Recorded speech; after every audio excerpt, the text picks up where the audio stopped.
Assalamualaikum warahmatullahi wabarakatuh. Halo teman-teman semuanya, perkenalkan nama saya Devi Arpianti. Saya mahasiswi dari jurusan Bahasa dan Sastra Arab, Fakultas Adab dan Humaniora, UIN Syarif Hidayatullah Jakarta.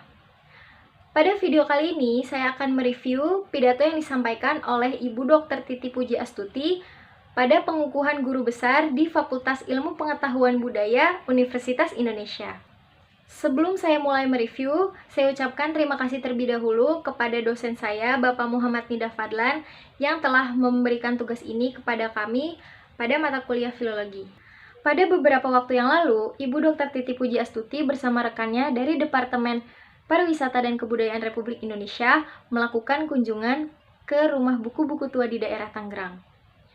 Nah, kunjungan beliau ini bermaksud adalah sebagai tugas yang dimiliki oleh rekannya untuk meneliti dan mengecek naskah yang berjudul Serat Centini. Karena ternyata naskah Serat Centini ini dihargai sebesar 2,5 miliar. Namun, pada saat itu ketika Ibu Titi dan rekannya melakukan kunjungan, lalu bertemu dengan kolektor atau penjualnya, penjual itu mengatakan bahwa pada saat itu naskah tersebut telah naik harganya menjadi 3 miliar. Kemudian setelah melihat dan membaca secara singkat, Ibu Titi dan rekannya mengetahui bahwa naskah tersebut adalah naskah salinan yang ditulis dari naskah aslinya. Nah, yang menjadi pertanyaan, mengapa naskah salinan saja bisa semahal itu harganya?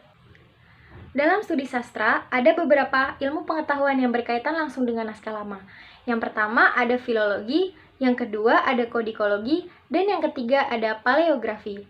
Namun, ketiganya ini memiliki arti dan ciri khas masing-masing. Yang pertama ada filologi. Filologi lebih menitik beratkan kajiannya pada isi naskah atau kandungan teks.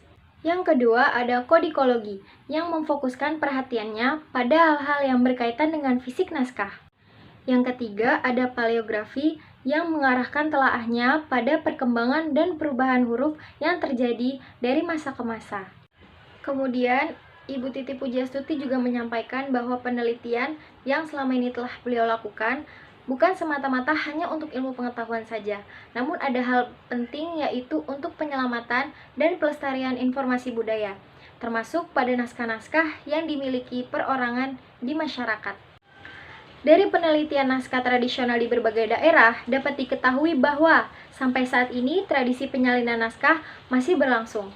Contohnya di Bali dan Lombok, yaitu naskah lontar, dan juga naskah Jawa yang ada di Keraton Yogyakarta. Dari pengalaman yang meneliti, menyusun katalog, dan mendigital beberapa naskah Nusantara, beliau menyebutkan bahwa bahan-bahan naskah ada berbagai macam.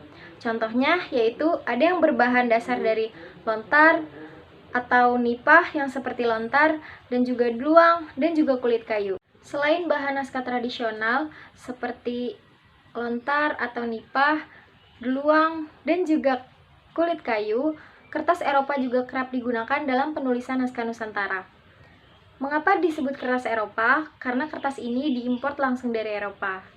Berbicara mengenai isi naskah, dapat diketahui bahwa setiap daerah memiliki koleksi naskah-naskah yang mencerminkan ciri kedaerahannya.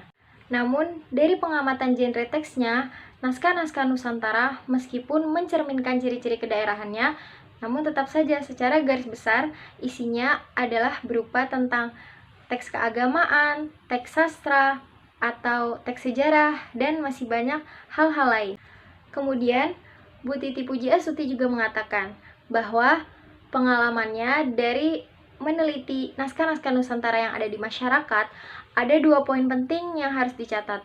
Yang pertama yaitu para pemilik naskah perorangan telah memiliki kehilangan ingatan emosional terhadap leluhur mereka, yaitu para pemilik naskah asli tersebut. Poin kedua yaitu kurangnya perhatian dan dukungan dari para pemerintah dan lembaga-lembaga nasional dari segi pendanaan ataupun dari segi hal-hal lain. Baik teman-teman semuanya, dari apa yang telah disampaikan oleh Ibu Dr. Titi Puji Astuti, saya ingin menyampaikan beberapa hal, yaitu kita sebagai masyarakat Indonesia harus menjaga kekayaan moral bangsa Indonesia. Contohnya seperti menjaga dan melestarikan naskah-naskah lama, dan juga mempelajarinya. Sebelum saya akhiri video ini, saya ucapkan terima kasih buat teman-teman yang sudah nonton video saya dari awal sampai akhir. Sebelum saya tutup, saya mohon maaf apabila banyak kesalahan dari penyampaian saya. Selebihnya, teman-teman bisa baca karya-karya yang telah diterbitkan oleh Ibu Titi Pujiastuti dan juga timnya. Sekian dari saya, wassalamualaikum warahmatullahi wabarakatuh.